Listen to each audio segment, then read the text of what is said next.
Welcome back. You're on to the press this morning, and I assure you we have enough time to delve into all the topics we're going to treat this morning. So please stand by, listen up, and then you're going to participate. It's a participatory moment this morning.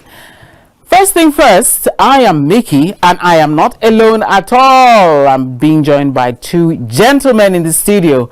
Both of them promised me they're going to come back because last time we had very little time. As we started the discussion, went into phone calls, it was time to round off the program. But today we are assured of enough time to get into the nitty-gritty. So I just want to tell you that right here with me in the studio is Mr. Richard Oriri. I'll soon be calling him doctor because he is PhD in view. That's what we call those who are on their way to finish their dissertation on their doctorate, and then we'll be calling him on this program Dr. Oriri.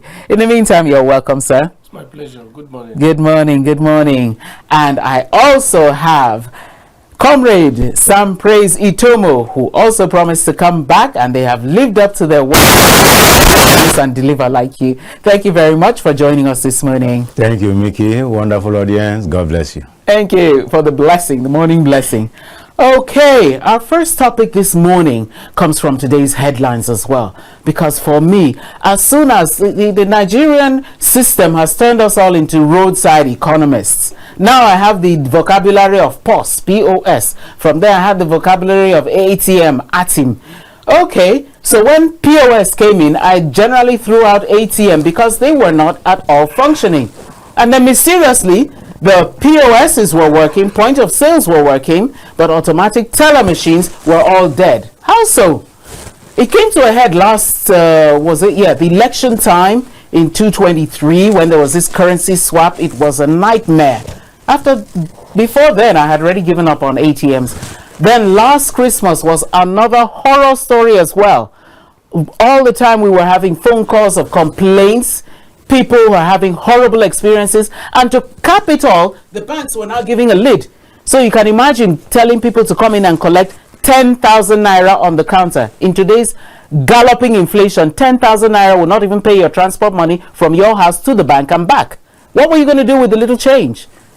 Now, as if they've heeded to all our complaints, we discover in today's newspaper headlines that the Central Bank of Nigeria has fined 9 banks 1.35 billion naira. That's our money anyway, so fine them for ATM cash scarcity.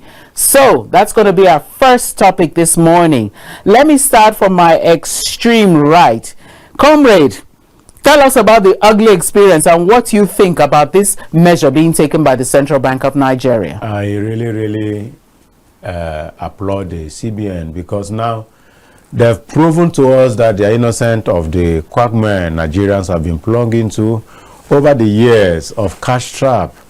You know, we've seen actually that is mechanical. It's an in-house trauma. One of the ugly experience I had, for instance, a friend sent me money, just small money, 200,000, to give to his workers to enable them do some job for him at the house. He is not in the country. So I went to the bank to get that money, only for them to start laughing at me, say, they can only give me 10,000. Wow, I was shocked to my nerves. I said, what? My money in your hands, I come for it. I'm telling you what happened just November. Right. 2 months ago. And that forced me to go to the POS people who will charge you 1,000 for 10,000, 1,000. So now the money is not mine. It was a big trauma for me. I have to cough out money to make it up because I'm not going to tell the guy over there that stories. Yes, he doesn't want stories. He don't understand that. Right. He said, "Why are you making up all these stories?" So it's not good. So I'm very glad. As soon as I saw that headline, I started clapping for CBN. It shows that they are innocent, because truly I was thinking it's a CBN fiscal regulatory program that has affected us to that extreme. So, but with what I've seen now, I think is worth talking about. Right. Mr. Richard, how about you? Do you stand with the CBN? I do. I'm very happy to hear the headline. I want to sincerely align myself with my friend here and comrade. what the CBN has done is the right thing to be done, and they have taken the right step. No one in Nigeria that is not affected by what is going on with the issue of this POS all over Nigeria. Like yesterday, for example, I gave my wife my ATM to go and do transfer to the POS to her own account to enable her go to my children's school and pay their school fees. When she got there, the charge was outrageous. So she had to withdraw, came back to the house, and refunded the ATM back to me, my ATM card to me. This morning, before coming to this place, I have to go to the bank to make transfer to her account to enable her pay the school fees. So the charges within the POS operators is becoming something else. Outrageous. And this is caused by these commercial banks. Right. Most of this economic crime being committed in Nigeria today, they are perpetrated by these commercial banks.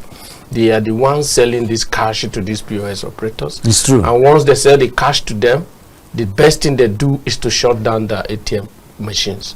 So it's affecting everyone. And for the regulatory body, which is the CBN, to have come to this level to say they are sanctioning them. Right. That penalty is the best. Is deserving. Yes. Yes, that would be the best thing, because giving them a warning, they will just be laughing and continue with business as usual. But when you give them a hefty penalty, 9 banks, you can imagine each of them how much they'll cough out to make up 1.something billion. So at least that will assuage our pains. The problem again is that this penalty that they are going to find that they are going to pay, they will equally still have a way of taking it back from the poor Nigerians. Sweeping the grassroots. From the poor Nigerians. Yeah, but they have their way of getting it done. Yeah, that's something to look at. But you see, the penalty is given to them in order for them to sit up. So what may probably happen now is they probably start, finding a way to dispense cash at the ATM. Up to this because it's your money. Up to this, even by this penalty now, ordinarily, if you go to all the ATM machines in Nigeria, you should have access to cash. Right. But they are not still available. Like before coming here, I told you, I went to the bank ATM machine to enable me transfer money. Something you should pick your phone in your lying down on your bed to do. You have to go all the way to the banks. When I got to the ATM machine, I couldn't make the transfer, meaning there was something wrong. As usual, not that something wrong means it was as usual. Was for me to walk into the bank, and do the transfer, which I did before coming here. So the challenge Nigerians we are having today is caused, especially economic challenges, having access to cash to enable you go on with your business is caused by these commercial banks. And if the regulatory body like the CBN already, if they can stand on their feet to ensure that things are done rightly, I think we'll get it right. But with the way things are going, I pray God intervene. Pray God intervenes. Amen. Okay, before we pray for God, let's just think of some other means that we can really get them. For instance, do you think it should be good for the central bank to go around, maybe send an official? He should act like a customer, go over to the different banks, ATM machines, try and see if they're working, and come back and give a report. Something like that. What do you think, Mr. As a comrade? Okay, thank you. I was about saying that because in administration, what you don't supervise is comatose. So if you've come up with this program of finding the various banks with this very heinous crime committed against humanity, before now everybody has been saying bad governance, but the individuals holding various responsibility within the nation is still, dwarfing our economy and working against our common good. So if the regulatory body, CBN, has come up with this fine against the banks, the next thing is to mount surveillance units and make sure you supervise this order that henceforth customers should have free access to their money deposited in the banks. if we are tackling Yahoo boys and cyber crimes, then you should free those with innocent business to run their businesses. So CBN should please not just stopping at the firing, because for them to pay that money is nothing to them, because these people have acquired so much. This thing actually started from the time of cash swap, where Emefiele was changing money, naira and what have you. So that was when this thing started, and up till now I was thinking immediately after that it will have ebbed away, but nevertheless it has been growing and very, very unbearable. Even yesterday I made withdrawal through POS, and 10,000 naira, they are charging me 700 naira within my Tama axis. 700 naira to withdraw 10,000 is still getting worse by the day. It is not acceptable by us, the victimized and the oppressed population. If government policies are not favoring us, then our commercial life should at least be like a solace, should be an oasis for us to look up to and say, at least one way or the other we are still able to cope. So CBN should please visit these banks, if you like, on uniform or anonymous, right, and make sure that things are done properly. Let there be access to our cash, so that the economy will at least start picking up. Thank you so much. Well, it's a pleasure. Mr. Richard, what's your take on that? Because I find it so painful. Your money. We're not asking for a loan. Who's going to give you a loan? I'm not asking you for a grant. I'm not asking you for freebies. My money. And then for me to get it, I'll have to go over to the ubiquitous POS. It's even more expensive than dollars. The charges are even arbitrary. Yes. So if you come, you have to ask, please, how much are you doing for 10,000? Then do it, because the next day you're going to come around and say, oh, you know, it's some other price. Arbitrary, as the mood enters them. That's what they're charging you. Slam you. Generally today, the problem we are having as a country is a crisis of governance.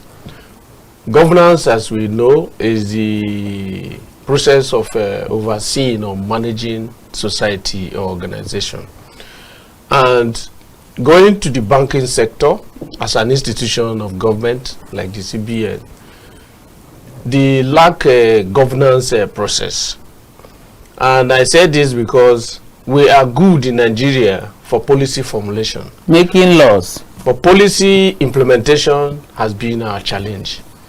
And in the implementation process, if you don't have a feedback mechanism, there is no how you get it right. Yes. Just like a comrade said, if these policies made by CBN is to be implemented and implemented well in the best interest of Nigerians, there should be a supervisory agency or a supervisory angle to it. People that will go to the field to sincerely look at what they are implementing, if they are doing it rightly or wrongly.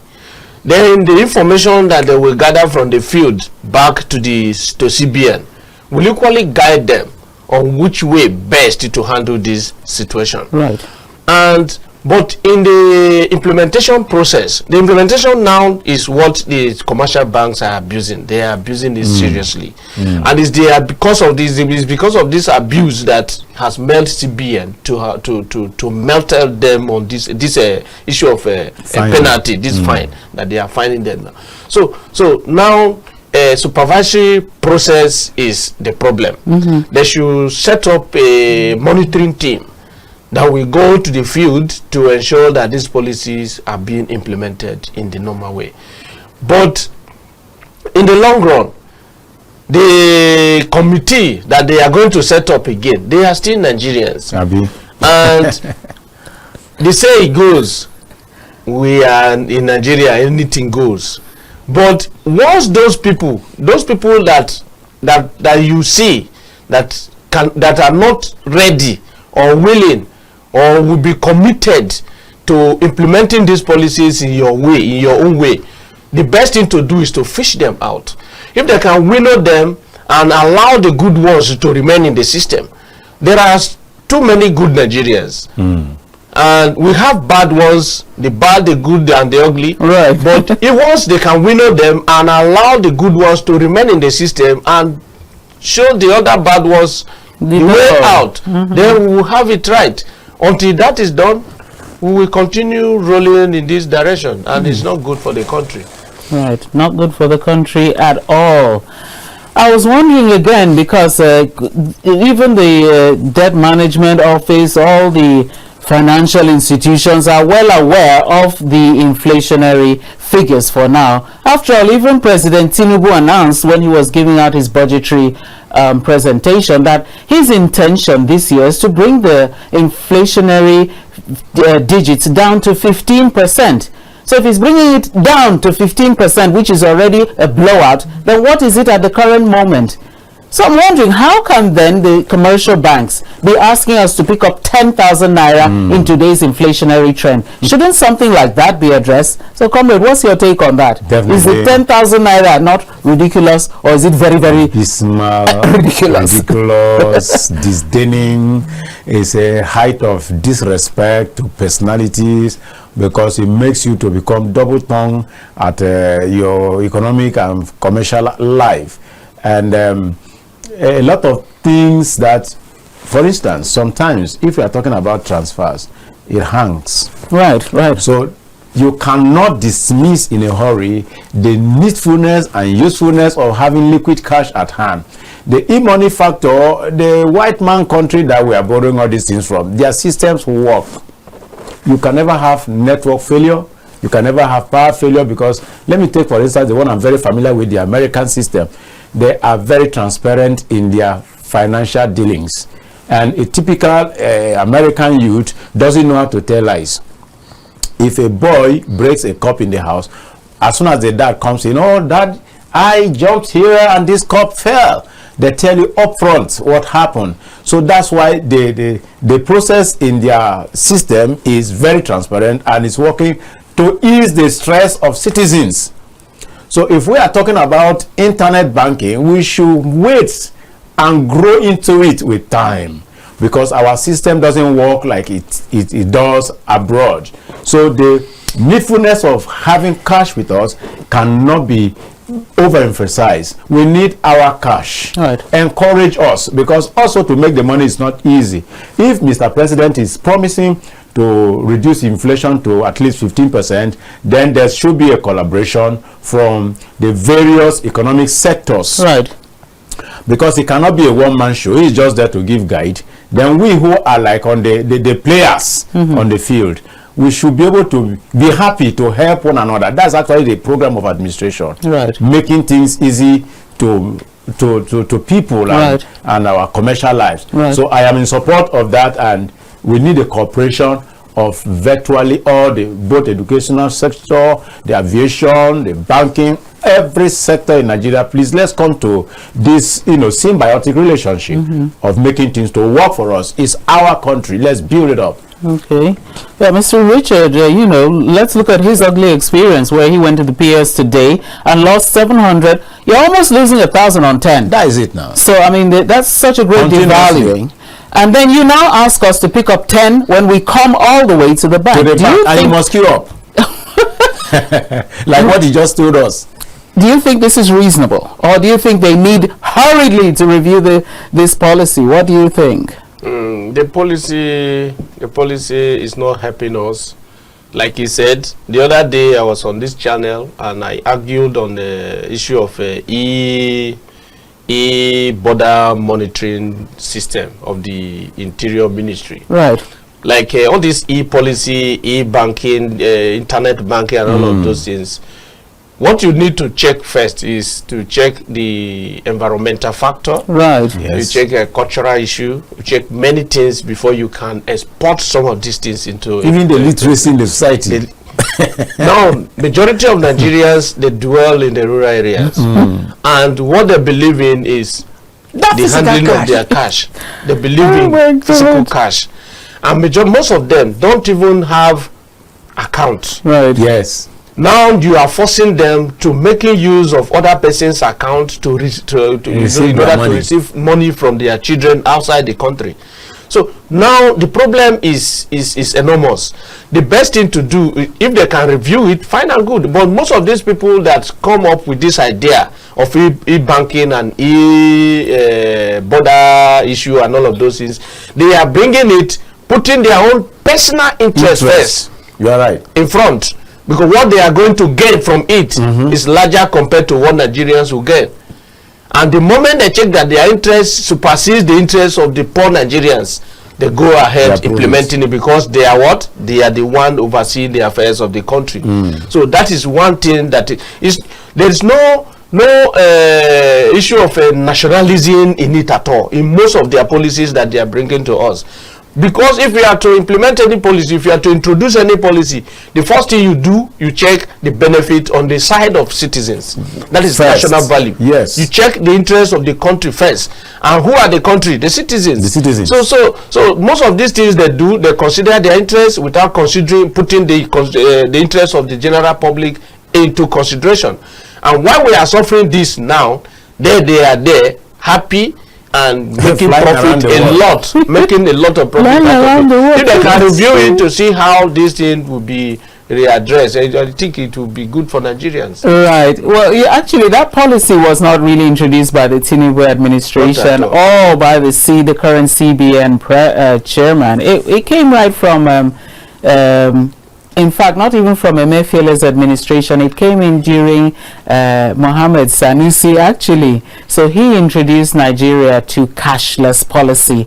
And the policy in itself, just the policy itself, is a very good one. It's international, it's general, and it saved us from every time or the other. It was, oh, you know, armed robbers are stopping you. Give me all the money. Give me all the money in the boot. Give me all the money in your wardrobe, and that kind of thing. So in itself, it's good. But what should have happened, to my mind, is that as soon as you, government, you're announcing that we're going cashless, then you, government, should have ensured that what do you think are, in place. There is network. The first thing you would have made sure you're Nigerian pumped up network, isn't it? A lecturer in my university told me, an Indian, Professor Awa, he said he kept money in the Nigerian bank. Going to the bank to withdraw just small dollar. They told him there was no money. So what's the essence of it? Keeping money in the bank in Nigeria? There's no more funny. So the challenge is so much. Even so, most foreigners, they are scared of our commercial banks. Yeah, of course. Because the trust is not there. Right. The other day I went to a shop, I saw trust deficit is the problem we are facing. Big nylon bags, so they bring out, you know, wads of note. I'm like, doesn't she know there's a bank? But like you said, probably they're even running away from the bank. You have money in the bank and somebody will restrict you to amount. It will even tell you the amount you can take. But you didn't restrict me when you were collecting. You went at home to swallow everything. Yes. You now subject me to jam wired NECO crystals when they come to collect my money. Yes. And then you give me all kinds of nakulas and at the end, you now restrict the amount that I'm going to collect. Listen, I was thinking, look, there really needs to be some interest in the issue of the. Let me, on a lighter note, though, it wasn't so funny that time. That period, that's 223. No, we're going to open the lines very, very soon. Don't worry about it. I told you we have time. Today we have time. So what happened that day? That was at 223 period. Okay. We were all at this. There's this man who became a magnet in the city because I don't know where he got it, but somehow he was able to get little cash, and dispense to people in small quantities as well. But we even appreciated it because by then we were told that, you know, they were no more going to collect the old currency. So money was so hot that time. I asked a friend the other day. I told a friend I was looking for cash. He said, how much? I told him. I made transfer to him. He went and brought the cash to me. And you're like, where do you get this cash? And I asked, why are you not keeping your money in the bank? He said, what business has he with the bank? That they are criminals. Oh, my goodness. So the same thing applicable to so many other Nigerians. And especially these rural ones. Especially business people. Business people are rural ones. Find it difficult taking their cash to the bank now. So most people, even as they are building their houses now, they build safe as well. Vote. Yes.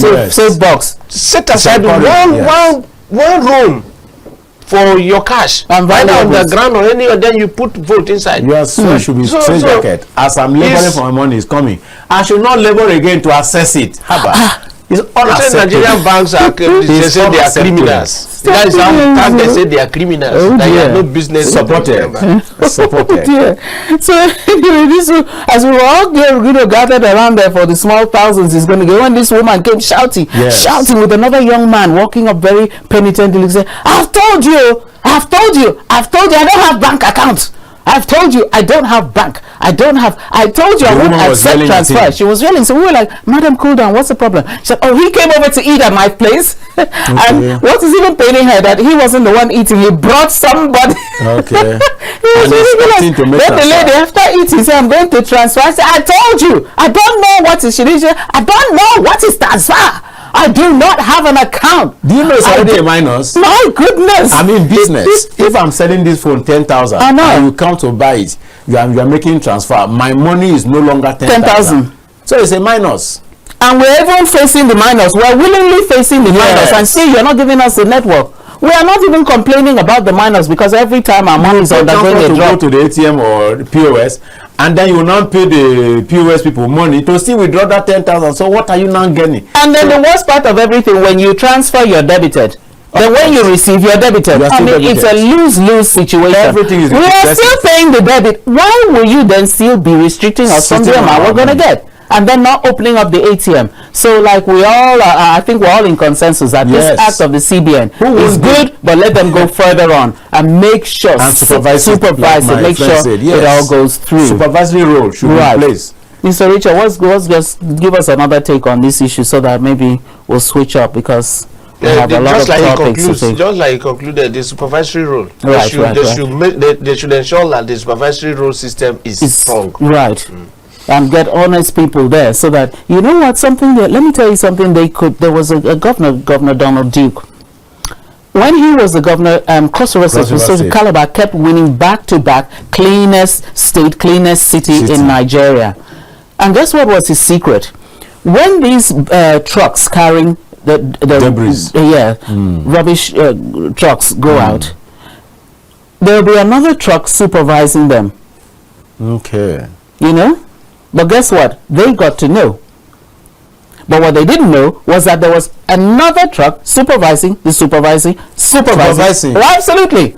So, unknown to them. It's an economic law. My goodness. Law. You know, that from there, I mean, if you mess up one little piece of paper, you're like, okay, it's just a little piece of paper. Somebody, as well as somebody else, has seen it. Snap it and send it across. So they were very, very diligent. That's everything that will work in Nigeria. No, absolutely. If you say, we brought out a wonderful policy, it will be very nice on paper. Tell you why you suffering yourself like this. It's Nigeria. Nothing you can't do to improve anything. I beg, can you imagine? Every civilized nation you see out there, the citizens pledge their loyalty to make sure the act of governance works. So I advocate Nigerians, please, let's change our orientation. This is our country. There's no place like home. I've traveled. There's no place like home. Every other country you go, they treat you as second class. Right. Impostor. Gold digger. These are the names you hear. Unless they know you as a Dangote. Wow. Even the ambassador will be there to receive you because you have come to squander money. They know us. They like Nigeria. Say, oh, are you in governor? Oh, then you are welcome. Because you have come to squander money. Even those who have spent so much on the education sector, they're developing their education sector. At the end of the day, they look at all the results. Any Nigerian or any foreigner that has a very good result, they will beg them to stay on. They will offer them a very big discount to do. Can you do your master's? Can you stay on and do a PhD? We could give you a scholarship, full scholarship, because they want the best brains for themselves. But here, if the best brains come, first class degree holder is there roaming on the Nigerian streets. We need to love our own, just like you said. Seriously. Okay, let's take that as our takeaway right now. And what will happen? Let's also allow people to call in and react to that topic, and then we're going to kick in to our next topic. So what will happen, we'll just take a short time out. When we come back, we're going to give you the numbers on the screen. React to whatever you've experienced at the bank and what your suggestions are and what you feel the CBN is doing right or wrong. So just give us this little time out. Stay where you are. We'll be back to take your views. Right. The press this morning, still with you and still for you. And like I promised, just like our guest here promise and deliver, I will promise and deliver to you too. So look up on your screen, you're going to see the numbers, and once you see them, hit your telephone and we'll be here to pick your calls. We want to know what you feel about what the central bank has done to the erring banks and what the banks have been doing to you. Tell us your experiences and also make suggestions on how we are going to get out of this quagmire with the banks. We'll take those calls and that segment, and then we'll come back to studio and pick up our next topic. Like I told you, it's a loaded package this morning and we are here for you. All right, gentlemen, like I teased, what's going to be the next topic is we're going to go political and talk about the issues with the current opposition party, which is the People's Democratic Party. We seem to be migrating from one crisis to the next. And all the news, all the headlines is all about something going wrong hither, something going wrong thither. But before we go into what is wrong and what is very, very wrong, we have a headline this morning that lets us know that the former governor of Sokoto, Sokoto ex-governor Bafara dumps PDP for, in quotes, new interest. So, Comrade was saying earlier on that we're going to be seeing a lot of that. No, it was you, Richard. Both of you even echoed it, that it's going to be, this is 2025, but all we're seeing will be signs of 2027, which to my mind is a bit early, but to some people it's just in time. Now let's look at this Bafara dumping the PDP at this moment. What do you make of it? Like you said, it's all about 2027. There's serious alignment, realignment going on now presently. Just the last 24 hours, you heard of what happened in Lagos, where the Speaker of the Lagos State House of Assembly was impeached. And generally in Nigeria, we don't join politics on the basis of ideology. You see him now dumping PDP. He mentioned the new interest. And politics generally is about interest. But where democracy works, the interest is national interest and not personal interest. But in Nigerian case, the interest is personal. And for the fact that the interest is personal here, what they do is to see the platform that suits their interest. Possibly the Bafarawa may have interest in contesting either senatorial election, and from what is going on in PDP presently, from the national to state and local government, you will see that PDP has no structure presently. PDP's a war is seriously, it has cracked, and there is no one coming up to see how this wound will be healed. And for the fact that there's no 2027 is very close, and for the fact that 2027 is very close, if a party like PDP continue in this internal crisis, there is no how you go into election using that platform that you get it right. And as a strong political strategist who is going into election to win, not to lose, the best thing for you to do is to find an alternative platform where you can achieve your political aim. So now Bafrawa issue is just one issue. There are too many other, like the other day we went to a local government, we went to a local particular ward, local government in my state, where a staunch PDP supporter was welcomed into APC platform.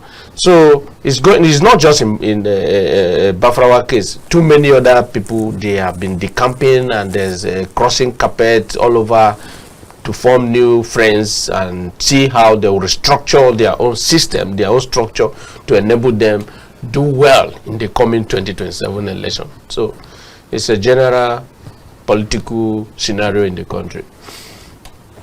Okay, the general political scenario taking place in the country. Like I said, the numbers are up on your screen. we have very limited time. We want to talk about your experiences with the banks, because if not, we're going to open the phone lines again, and this time it will be to talk political. So if you want to take part in any of those two, do well to pick up your phone and call at this current moment. In the meantime, comrade, I want to ask you, is Attah Bafarawa, the former, in fact, he has entered the zone of one-time governor. Is he still politically relevant? Or is this really a trial to bring out, to get some political relevance and to come out in the national news? Because if I was going to ask Sokoto former governor, I'll be blank. Which, you want to ask which one, who? Mikki, thank you for that question. And let me have a little step back before I come back to that very question. On the previous topic, of which we're expecting our callers on that monetary issue. Yes. I just have a thought. I said, do you know, like I said initially, I was actually thinking that the CBN fiscal policies has affected us to that extent that we've been suffering and buying money far more expensive than dollars in Nigeria. Up until this morning when I saw that the headlines. And if we have a country where we have government, we have National Assembly, and they've looked on us suffering this thing for this number of years, even the regulatory body CBN, and they are coming at last with this remedy, I am so sorry. It means most of our institutions delight in oppression. My friend here has already made that statement that they always look at what net worth coming in from this particular program. So they are not considering the grassroots and the citizens for this policy formulation and its administration. So that is it. We should look at it that way and talk about it. Let us mandate our institutions and government functionaries for a prompt intervention when you see something arbitrary affecting the population, the citizenry, the free flow of our economic life. It shouldn't be after we have suffered this much. Look at even like this December, we suffer so much on your own money, what you've labored for. So coming up in this January with this policy, we clap for you, but it is coming very, very late. Most of the injuries and death toll has risen on this particular account. Then coming back to Bafarawa issue, I am not surprised, because the antecedent so far in Nigeria, what I've seen is that it's like we stampede our youth and the endeavors of our upcoming leaders. When some of us were in secondary school, we've been singing that song that the youth are the future leaders of Nigeria, but some of us are almost becoming grandfathers. Right. And we are yet to see the leverage coming to the youth and the downtrodden, so that we have been what you call sequestered in an unwanted situation for this number of years. So when you see grannies that's supposed to be advisory fathers to guide the youth on leadership and administration of a nation as vibrant and dynamic like Nigeria, some of us are always in tears. Why should we always be retirees fighting and quieting? What they do again is the use of force. Like, you remember how this administration came into play. There was the use of force, the use of money, and what have you. So in fact, again, the cross-carpeting is legitimized by the one-party system APC has foisted on us against our will. It hasn't been like that from the history of democracy in Nigeria. So, but this time around, if any state conduct, whether local government election or senatorial election or governorship election, and so far the ruling party is not the one taking lead there, the election is declared incomplete or a rerun or all kinds of deaths, and Agbero boys are let loose. So ballot balls are being snatched. So if you are qualified to contest election, it's no longer like you are merited, but you have a godfather or you are a retiree who must have stolen so much money to let loose on the street to have your way. So it is unacceptable, and we have to stand to it and say it up and now. Okay, unacceptable. We have to take our ground on the matter. Now, we all told you here, and you have also heard it, that on Monday, everywhere was hot at the PDP National Secretariat when two factional secretaries resumed duty, one against the court order, one with the court order and the mandate of the party to take over. So this morning, the headlines are telling us that the PDP NWC is going to convene amidst all of this controversy. Mr. Richard, what do you think is going to be the topic? Well, we already know the agenda, but do you think they're going to be able at this time to make a workable solution so that, I mean, a party secretary is like the nerve center of the party? Of course. Yes, what is there is that in negotiation or in any dialogue, right, you can't come in as a mediator when you have vested interests in that same matter. Now, PDP NWC, they are reconvening emergency meeting to see how they will resolve this secretaryship issue. The conflict now is between the one that Court of Appeal said recognize, and the other one is appearing as national secretary of PDP against the court order. And one is already having the backing of the National Working Committee of the party. So what is the essence of National Working Committee of the party reconvening to say that they are going to, you cannot, in the elementary law that we were taught in school, there are two major principles of natural justice. One, you cannot be judge in your case. Right. And the other one, you must hear from both sides of every case before you judge. In the Latin word, they say, nume judes excelsior, and the audi alteram patent. Okay. Now, in this case, NWC, they are coming to intervene in this matter as judges in their own case. So there will be no there will be no justice. Fair hearing or justice. There will be no justice in the matter. So yes, there will be no justice in the matter. So the only area where there will be justice is either through the court system, and the appeal court has ruled that the other person should be recognized as the national secretary of the party. Yeah. So the one that the court has mandated to resume office as the national secretary of the party should be the one that everybody will accept. So the other one now going to say, I am going to resume by force. Is that one is against he said it's only the Supreme Court that can decide for him. Well, has he appealed? He hasn't. He has no appeal. If he has no appeal, then why will the appeal court judgment not be implemented? That's one thing that is one problem, one area that we are getting things so wrong in democracy in Nigeria. Right. The way we practice democracy in this country is something that doesn't even speak well of us at all. If we say we are a country that practices democracy, one of the basic ingredients or characteristics of a democracy is rule of law. Right. Rule of law, electoral system. You have a process where you select the citizens elect their representatives, their leaders. Then another is a human right. But in this case, what Nigerians, we like abusing the rights of citizens. We like disrespecting the rule of law, the laws, what the court system has pronounced. We stand on our ground that we have Godfather somewhere that will twist or change the tune of the court system, which is not good. As the court is now in Nigeria, it's an institution of the state, and there's nowhere anywhere in the world that democracy will function effectively well without the court. Yeah. So the judicial system should be respected. Right. But if there is no penalty, anyone going against a court order should be penalized. The court should have a mechanism where they penalize, where they punish such persons. If such things are not in place, there's no how. We will continue in this way.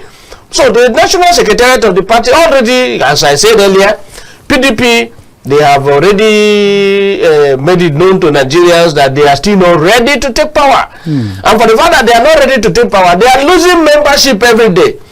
Go to rural communities now, you see the trust that they have in PDP before, they are all gone. People, members, they have lost trust deficit. You see leaders that you are supposed to respect as leaders that will take proper decisions at the helm of the affairs of the party. They are not taking the right decisions. You see them fighting, and what do you expect from your subordinates? The best thing now is everyone run to where they will get the best for their life. And no one, as the day goes, that is how your age increases. And you don't have enough time to spend in this world, especially in Nigeria. Our lifespan, if you check newspaper today, now you see 50 something obituary, 47, 52.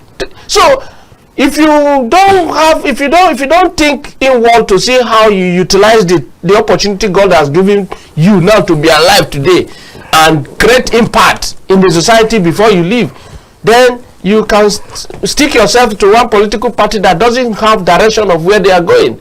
And in Nigeria now, in the business sector, you don't even have enough to see how you create impact, if either within your community, but in politics, you have the opportunity of leading the people. And again, if you have the passion to serve, you will serve objectively well, that you can use the opportunity to stamp your name on the sand of time by doing the right thing, creating, giving water to poor communities, ensuring that they have a good road and good access road to the rural communities where their farm produce will be taken to the urban city, electricity all over the country. You see environmental system, health system, everything. You have used political system to put that in order. But all they're using the system for to acquire power, to get more powerful. And meanwhile, just like you pointed out, gather money and turn themselves to be the gatekeeper in their state, gatekeepers in their local government, gatekeepers at the political worlds, and these gatekeepers are the ones, the main politicians. These gatekeepers are the ones, the politicians, and they'll keep recycling themselves. Yes, okay, you're our first caller. Good morning. Good morning. Can you hear me? Hello. Hello, morning. We can hear you. Can you hear me? I'm calling from Plateau. Oh, okay. Plateau, all the way with 18 degrees centigrade. Nice. I'm from Plateau. Alaji, you're welcome. Alaji, go ahead. About leadership. Yes. Yes. This about the issue of central bank. Yes. The central bank issue is not about the bank. Let's look for our president. Start. If the government have settled everything about the central bank, it's not the issue about this. It's not the issue about the central bank. It's about the leaders. Right, you've said that. Settle everything will be settled. We are talking. I heard somebody talk about poverty. Bank doesn't cause the poverty. It's the government that caused the poverty. Okay. Thank you. Yeah. All right. So what do you think is the solution? What should we do? If government do everything that is good and, the poverty, the trending, some government, they are not doing anything. All right. Thank you very much. Thank you. Thank you. They are talking about the central bank. Yes, that's what we're talking about. Okay. Yes, I can hear you. Go on. Oh, okay. Do well to call back then. Thank you very, very much. Thank you. That is his opinion. Like I said before, when we foist all these things on government, we are talking about participatory government. You have been saddled with a responsibility as a banker, and you are holding our money and forcing the people into blackout financially. So these are the things. So we mustn't say everything is on one man at the helm of affair. In as much as his policies are important, but we are about to take responsibility for our own corner where we have to deliver. Right. So, you know, the statement you just made now, it touches my heart. You know why? Because when this administration was being inaugurated, I was hosted by ASO Television, and I was asked that question. He said, what should be the preparation for political office seekers? And I told them exactly what you said. Do you know that if I actually want to campaign for any political office, I don't need to kill my opponent. I don't need to come on air and blackmail my opponents, throw dust and mud on one another, which has been the antecedent of political campaign in Nigeria so far. Okay, we have another caller there. Okay, morning. Good morning. Good morning. Lost the caller. Continue. Oh, yes. So, and it was a female caller. Yes, the first female caller in this. So I advise them as a politician should think about building welfare for the people. You mentioned that infrastructure. There is so much poverty in our society. Find something to serve the people with. Before I think of coming into governance, I already know that I have a capital-based program with which to chart my path. So go into borehole, sing borehole. We saw the activities of a Christian Broadcasting Network, a community that does not have light, they put solar. Right. The community that does not have water, they drill borehole for them. Right. Now, if to say the founder of Christian Broadcasting Network comes up to campaign for electoral program, do you think the people will deny him? So please, as politicians, people seeking public offices, look for services to render for your community. Start from they say charity begins at home. Serve your people. Stop staining one another when you come on media. This, my opponent is this other party is this. You mustn't discredit other parties to exonerate your ambition. Like Jonathan made a statement during his tenure. He said, no blood of Nigerians deserves my political campaign. So let's take that as our own mantra. Right. We shouldn't discredit or kill one another to get to power. Rather, if you serve well, the Bible said that in the book of Genesis chapter 4 verse 7, say, if you do well, you will be accepted. Let's serve our people. Yeah, but the thing is, like you were also mentioning, that how is it possible for you to give what you don't have? Because these are the same set of people, the same actors, go state to state, national, federal, whatever. They're the same actors being recycled over and over. Because and we've seen what you can do. We've seen what you can do. You can't do it. You can't do it. How can somebody who has nothing offer anything? That's where we now needed this, what we call mentorship. For instance, if I am going to endorse you for the next governorship of... Okay. Continue, because this number is a little dodgy. Can you hear us? Hello? You know, you want to open your line a bit. Yes, when you want to talk to us, you speak out. You speak out. If I'm going to endorse you, for instance, maybe for senator, and I have been in governor, like we talk about Bafarawa now, people whom God has privileged to have been there over the years, who have acquired and they have all their wishes and desires, is it not time for you to go and mentor the youth? The people that has capacity, the people that have the energy, the vitality to do this thing better. And then as I'm backing you up financially, I am backing you up mentally, and I'm giving you history. And I'm pushing you out into the forefront. Not that I'm strangling you like a godfather. Bring 20 billion naira to me all the time. The arbitration we're talking about. So because every time they put somebody forward, it's just still to strangle they the want person. to use him and retain themselves there. And what you've already got in structure, extras that you can never need, even your great grandchildren can never need it. You want to still get more. You say, okay, if you come to appointment, I give you my list. You see that allocation, you send your list. No. Everything comes from them. They're, like you said, they're the gatekeepers. Someone like me, I mean, when I heard the youth are the future of tomorrow, oh wow, I was reading all these books on leadership and gearing up. It's because I'm wearing wig. A wig is busy covering white hair until now. They still haven't called me for anything. Mr. Richard, what's your take now on this issue? Because we are trying to see a situation whereby let the old generation, please, after this administration, isn't it enough? You've been recycled so many times. Mentoring us. I mean, by the time you say you're quitting PDP, so what? To me, the question is, so you were even in PDP? Yes. You were even still there. Doing what? The challenge here is that you look at it first from the cycle of political parties. These political parties that the law has recognized that the only umbrella with which you can ride to power through.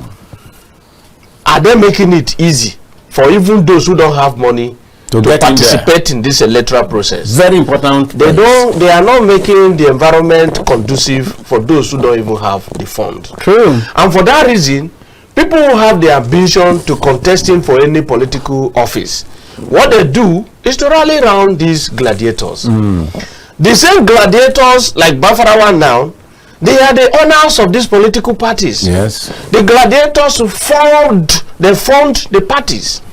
And for the fact that they are the one using their fund to fund the party, they decide who pick the party's ticket. Right. And for the fact that they decide who pick the party's ticket, they equally decide the direction of the government. So now, if you want to contest for president and looking for who will help you succeed in getting vote from any state, what you do is to look towards the direction of these gatekeepers, the ex-governors, ex-senators, ex-ministers. They are the ones with the fund, and for the fact that they are the one with the fund, the electorate, they are chained to them. Yes. So that is why year in, year out, there is no how you will push them out of the system. You can't push them out. No, can't is a strong word. Can't is a strong word. What I said is strong. As it is now, as the structure is now in Nigeria, is possible in the nearest future. But presently, you can't get it done. Like in the last election, how much was a House of Representative ticket was sold? Primary election of every political party. How much was a presidential election ticket? Primary was sold. How many Nigerian youth can afford that amount to get the form? Then how many of the gladiators are willing to? But these gladiators at the state levels, they have the fund to give you to go and buy. They give you, they train you. They will give you to go and buy. He talked about it. He just made mention of it now. Right. Politics is a vocation.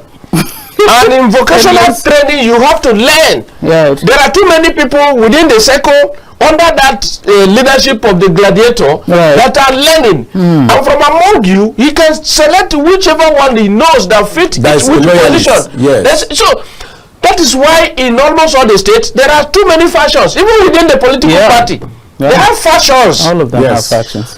This one queue behind this gladiator, this faction is queuing behind this gladiator, and when the time comes for primary, you see crisis because this gladiator would want his candidate to succeed. This other gladiator wants this other one to succeed. So we are getting everything wrong from the party structure. It's a problem. Political party structure is a major challenge in Nigerian leadership crisis. So until we get it right from the party system, we will not get it right. Even in leadership, general leadership of the country, we won't get it right. Like what happened in Lagos State, from the statement made by the president, it shows clearly that those who own the party in the state, the party members of the state, they are the one that took the decision that the speaker should be impeached. And for the fact that they took the decision that the speaker should be impeached, there's no how anyone will go against the decision because they own the party. And the speaker every time they want to bring heavy decisions, a party is supreme. Party is never supreme when it's favoring everybody else. That party is supreme for even that they are in leadership position now. It's the ideology of your political party that you bring on board. Yes.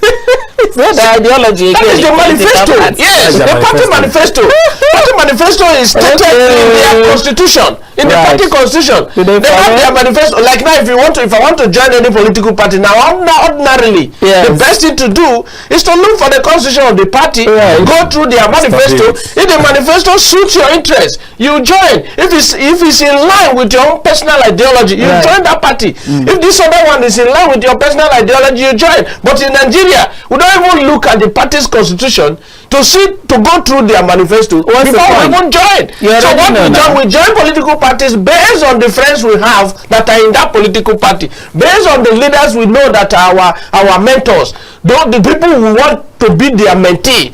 They are the ones that will join party through. That's that was before. Now you will join based on who is reigning. So whichever is the leading party, you join. If you are there, the leadership goes down. You the party system should be reformed. If our political party system can be reformed, the management of party system in Nigeria is faulty, right? And for the fact that it's faulty, we will continue to get the leadership around in circles. When Obi was contesting. Okay, we may not dwell too much on this political for now, because like he said, we're still going to circle around the same circle if we're not going to find a way out of it. And like I said, the Constitution never allows individual contestants, because if you could contest as a private citizen, then I would say, okay, based on your works, based on what I've seen, based on what you're telling me. But now it's just going to be, oh, APC is winning, he's on ground, he's in power, carry go, we have carry go system. So let's leave politics for now. Let's look at today, because in as much as we have much time, you know how it is. Time is never enough till the end of time. So now let's just switch up a little bit and remember that today, being the 15th day of January, is actually the Armed Forces Remembrance Day, celebrated every year in Nigeria. And you begin to wonder, what is it so special about the January 15th? Well, that's the day we commemorate and bring to our memory our fallen heroes who paid the final sacrifice, the ultimate sacrifice. They gave up their lives to secure ours, either in wartime, either in peacetime. Not only soldiers, but most especially the armed forces, and those who also are veterans of World War I. Are they still alive? Or maybe World War II. And it's on that note, every year the government, state and federal, you know, last year an emblem was launched. It was launched and gathered a lot of money, about 750 million naira on the spot. It was launched by President Tinubu about the 29th of October, 22nd of October 2024. And right now, today is the main day of the Armed Forces Remembrance Day. And you want to wonder, somebody might wonder, why the 15th of January? What's so special? Why did we choose it that day? Well, it's unfortunate. Same government stopped people from doing history in schools, because if not, that question would have easily been answered by your history teacher. And let me just tell you that on the 15th of January in 1966, we had a Major Kaduna Nziogu. Major Nziogu led a rebellion, let's call it today a coup, against the government. He actually overthrew the federal government of the day, and it was him and 4 others. It was a 5-man band army, and it was a bloody coup. 22 individuals were killed on that day, and that includes Nigeria's prime minister, that includes very senior top politicians, it includes senior army officers and their wives. They all lost their lives that day in this bloody coup. But at the end of the day, they were unable to actually take over government. So Nigeria then decided to adopt the 15th of January as the day we'll always remember our fallen heroes who bravely and who selflessly gave up their lives for the country Nigeria. Okay, let me start by from my immediate right, and Richard, talk us through on today's Armed Forces Remembrance Day. Today's Armed Forces Remembrance Day is so dear to the country, so important to Nigerians, because through the armed forces we have what we call Nigeria that is still sustaining today. But the question, just like you said, these fallen heroes, those who fought for the togetherness of this country, those who stood their ground to see that foreign invaders did not take over this country. What have we done as a country to encourage the ones serving today by way of encouraging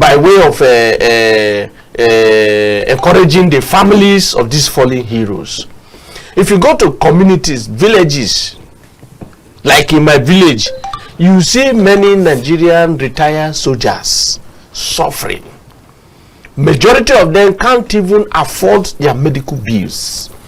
Like in the Nigerian system, the system today, these heroes, if they get to the hospital, the only treatment that they are entitled to is either malaria and typhoid.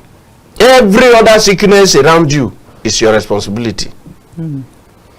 And it's not encouraging other ones who are still in the system. Like the launching of the emblem, you said the president launched the emblem with how much? 750 million was raised that day. 750 million. I heard that even Lagos State government launched it with 70 million naira as well. Even Kano State government. But this money, what are they using it for? What have they used this money realized from the launching of this emblem for? And we have just 774 local government areas in Nigeria. Nigerian government can do something to encourage those ones who are still serving now. Right. By taking proper care of those who have retired, who have served this country without any serious benefit attached to their service to the country.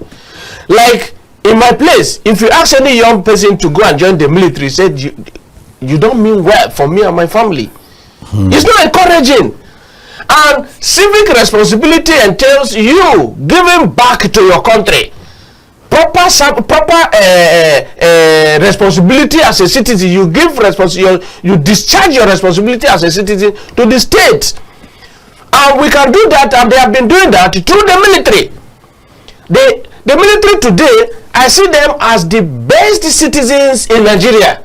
Because in terms of commitment to duty, in terms of objectivity to what they are doing, in terms of loyalty to this country, the military, they are the number one.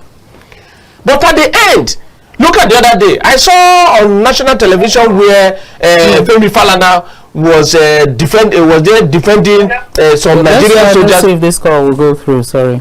Let me see if it will go through. All right. Hello, morning. Yeah, it's very nice. Right. Your name and where you're calling from and your contribution? Morning. Morning. Your name? Where are you calling from? Your contribution, please. Divine. Okay. Divine.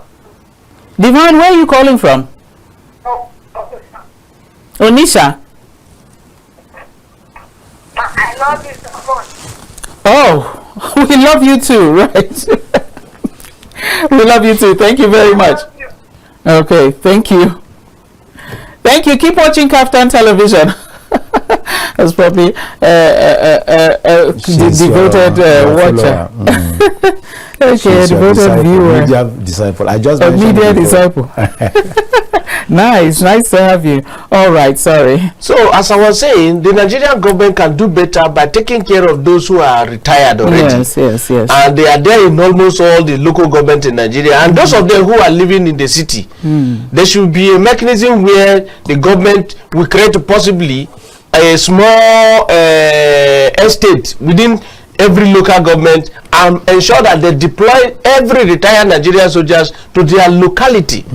If they are residing within their locality, they can equally help the country by turning these insecurity challenges that we are facing today. Right. Like Nigerian Legion, when I was secretary to my local government, we have a certain amount of money. The local government has a certain amount of money that they direct towards the direction of Nigerian Legion.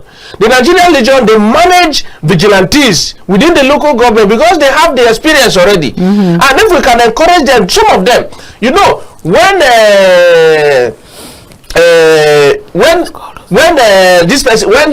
General Gowon was leading and managing the civil war in Nigeria, when General Gowon was managing the civil war in Nigeria, when he saw that there was not enough manpower, what he did was to revert back to refer back to those who have retired from the Nigerian army, or those of them that resigned from the military. He will call them back into the system. Right. And we still have enough of those people in our communities now doing nothing, no job, and they most of them cannot even, because they have the security experience, and because of what is going on security wise in the country today now, they can't even mingle well with the civilians because they have the prime target of these criminals. Richard, we see what you're trying to say is that the government is not doing enough for the welfare of these Nigerian retirees. Yes, retirees in the armed forces. And even from the news, from the media, everything we can see that is being echoed in practical terms. For instance, we've had instances where policemen will go demonstrating over months of unpaid salaries. We've had armed forces retirees always, that had been a recurring decimal, always coming out to demonstrate over their unpaid pensions. Who then will have their pensions if not those who have given up their lives for the country? So we want to take your last take, comrade, on that. What is your say to the government about the welfare of those who have, served in the armed forces for Nigeria, retired and not being neglected at the moment? First of all, my condolences to those our fallen heroes whose day we are marking today. I also commend the government for making sure that every 15th of January, our heroes are remembered and prayed for, pray for their families and what have you. So just last week, I was talking with a military man who told me that they are happy with the changes this present administration is making, that is actually making their welfare and their take-home very robust now. That is recent development. That it was during the last administration of Buhari that all those packages and welfare were so much stampeded and they really suffered. So if a good-hearted policeman, Air Force, Navy, soldier, if they have, we always have those miscreants among most of these our institutions. The good-hearted ones will be appreciative of changes happening right in their doorsteps, right within their corridor, and they will pledge to serve Nigeria very well and give a good example. For instance, I happened to, during the last birthday of General Gowon, my friend just mentioned him here. I remembered what I was there. When he turned 90, just about a few months ago, General Gowon made a statement that touches me, encouraging the Nigerian youth. In 1966, following the assassination of of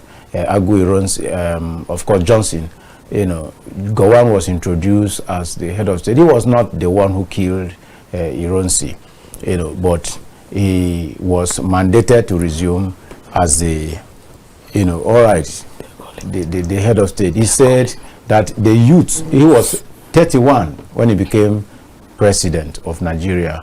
So he encouraged the youth that we should not go into crime, no matter what we are seeing happening in our power corridors. Rather, we should desire that the Lord God intervene. What he couldn't do with uniform, is doing on his knees through prayer. I really recommend that to the Nigerian population of teeming youth. God bless you. Okay, with that blessing from our comrade and with that parting shot from our dear PhD in View and Life, did I tell you? Remember to tell you, he's a senior legislative aide to the Speaker of the House of Representatives. I must sincerely thank both of you for heeding my invitation and and living up to your promises. I promise you that we'll have good time to talk, which, as you can see, I want to thank the management of KAFTAN Television for this time allocated. And I want to say a very big thank you to you, Victor, and everybody in the production team. You surmounted all those technical hurdles and this program came out smoothly and well. That has been my joy this morning. Okay, 15th of January, which is Armed Forces Remembrance Day. What can we say? But from all of us here in the studio, we also give our minute of silence in remembrance and commemoration of our brave, our dutiful, our selfless soldiers and men of the armed forces who risked, who even gave up their lives for us to be here in safety. On that note, I want to thank everyone who has been a part of this program very much for participating. In a couple of minutes, you'll be having more to do with the economy when our program, The Economy Today, comes on. In the meantime, what can I say but have a wonderful midweek, mid-morning. God bless. I'm Mikki Attah saying bye-bye now.